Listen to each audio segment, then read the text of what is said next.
Hello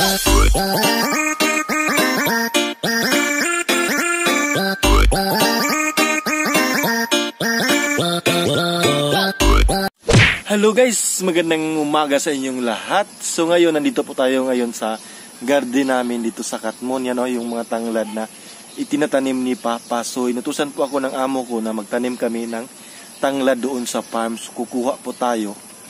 Marami po dito, isa, tsaka ito, dalawa, tatlo, apat. So apat po yun, at saka doon o, meron din doon.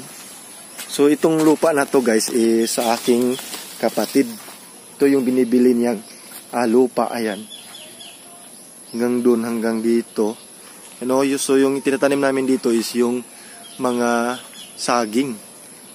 Yan, so ngayon makukuha tayo ng isang pungpong ng tanglad kasi itatanim ko po doon sa farm. Yan, so ito lang kukunin ko. Ito. Ayan. Ito na guys. Ito na yun. Yan o. So ito yung itatanim ko dun sa farm, no? So let's go. So kailangan po talaga mayroong gamot. Yan o, may mga gamot.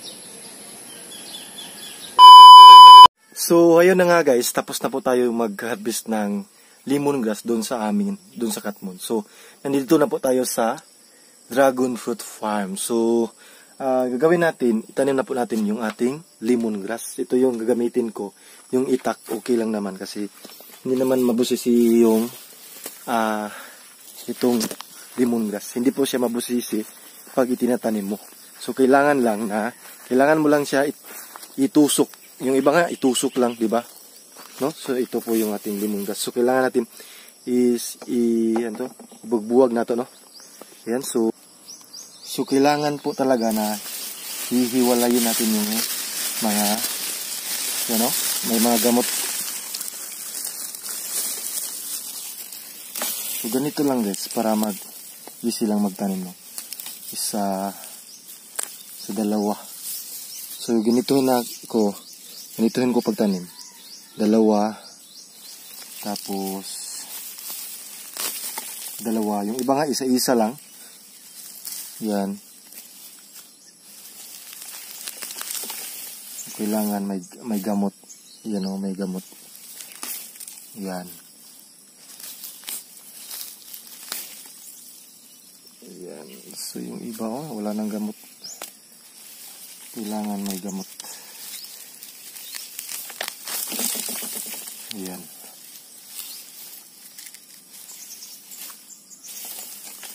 So, doon ko po ilagay sa may dragon fruit. Doon ko po itanim.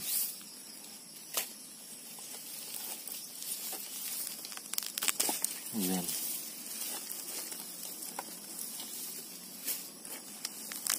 Ito naman, yan o, yung maliit, okay lang yan. Basta may gamot, okay na yan.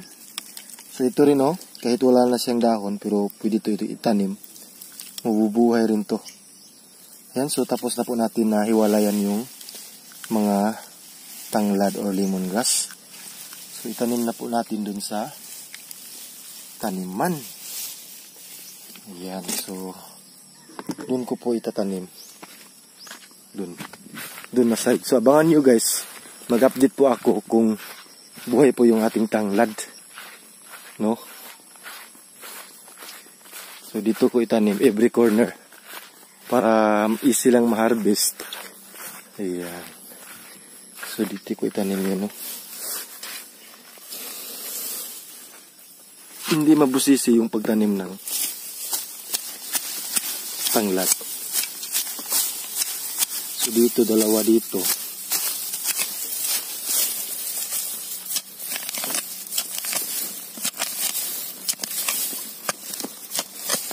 Ayan. Okay na yan.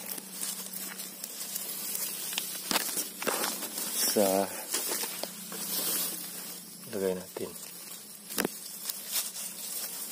Yan. Alam kong mabubuhay siya. Yan, kahit mayroong mga damo niyan, tiyak na mabubuhay rin yung ating tanglad. Kasi yung tanglad guys is hindi po siya mabusisi. Hindi kagaya ng ibang halaman na kailangan mo talaga walang gamot, walang mga ligaw na damo. Pero yung tanglad guys is alam nyo na hindi talaga yan mabusisi. Ayan. Pangalawa na po itong puno. Diyan ko lang kay. Ayan, no. Update ko kayo pag ito ay mabuhay na, no. So dun tayo sa another side. Dito ko talaga ilagay sa mga corner yung mga tanglad. Yan, so ito naman ganyan lang guys, hindi siya mabusisi yung tanglad or yung lemongrass pagtanim. Yan, so dito ano, every corner sa may paril. Yan o, may paril po yan. Yan, so dito ko ilagay sa kada corner. Yan, so pang-apat. Yan, pang-apat na yan. So ngayon, punta na tayo dun sa kabila dito.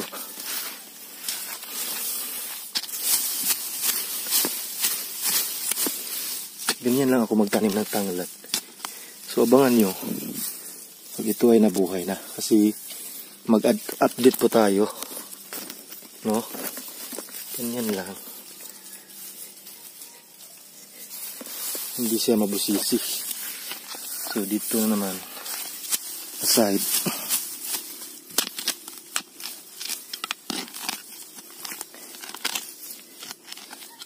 Yan. Yan, no? Ganyan lang. Hindi natin siya kuti. Hindi siya kuti. Ganyan. Ganyan lang. So next tayo. Dito tayo. Sa every corner po ako maglagay.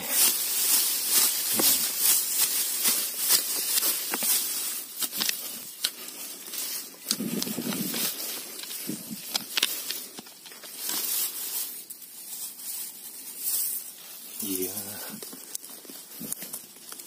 Tiyak na mabubuhay rin yan balang araw. So dito naman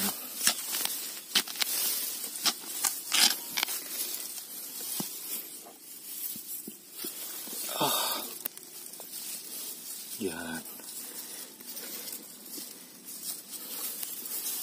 Next dito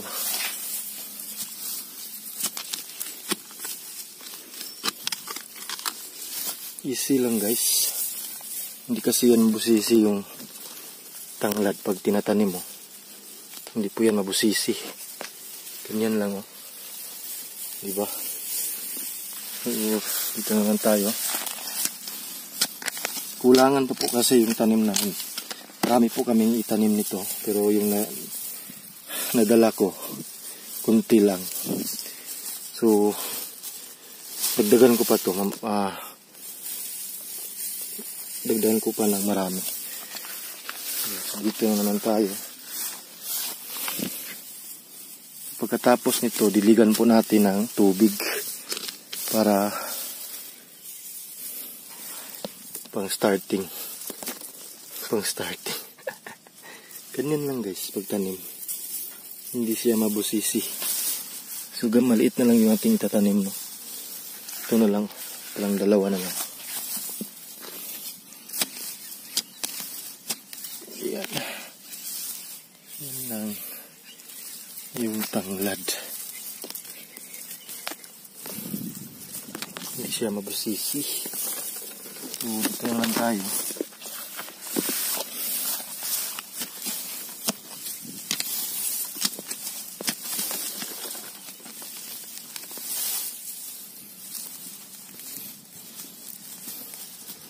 Yan.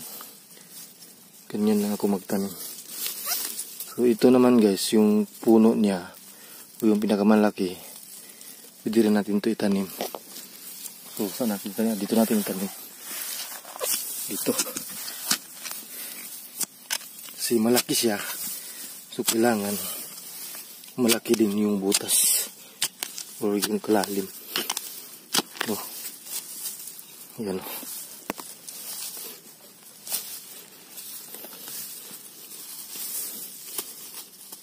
Hindi kasi yan mabusisi ang pagtanim ng tanglad. So ganyan lang. So ngayon, didiligan na po natin. Yan o. Yung mga tanglad natin. Kukuha po tayo ng tubig. Ganyan lang guys, magtanim ako ng tanglad dito sa farm. Hindi naman siya kasi busisi. Di pareho sa ibang tanim na kailangan mong kunin yung mga ligaw na damo o kailangan mong alagaan. Pero yung tanglad po is okay na po yan. Basta natanim mo lang, mabubuhay din yan guys. Hindi kagaya ng ibang tanim na kailangan alagaan. So dito tayo magkuha ng ating tubig. No? Yan po yung ating tubig. Yan. So puntahan na natin doon.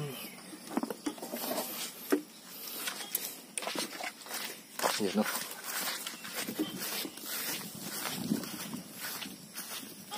Easy lang magtanim. So at least alam nyo kung na yung lemongrass or tanglad hindi po alagaan ng mabuti. Kung hindi, basta matanim mo lang siya, tiyak na mabubuhay din yan. So abangan nyo po yung pag marami na po itong saha. Ayan. Ganyan lang. Hindi siya mabusisi. Ayan.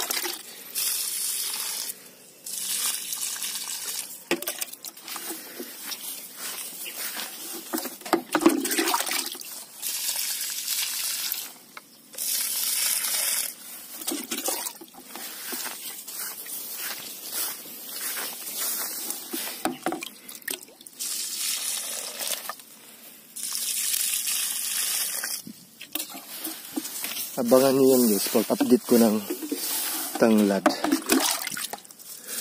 Update tayo pag mabuhay na po ito.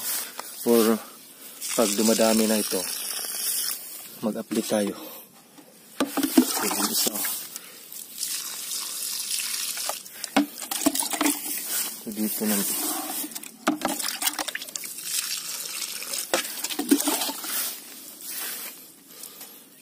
Yan.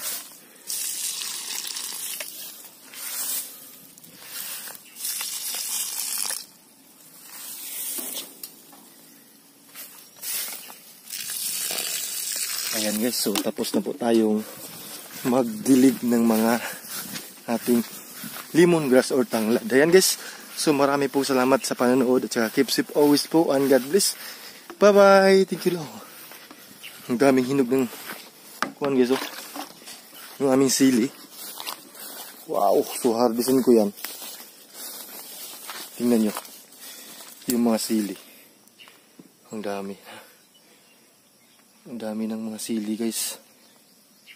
Kailangan na po yan ma-harvest. Kasi baka maunahan po tayo ng mga langgam. Yan. Ang dami. Daming hinog ng sili. Tingnan nyo.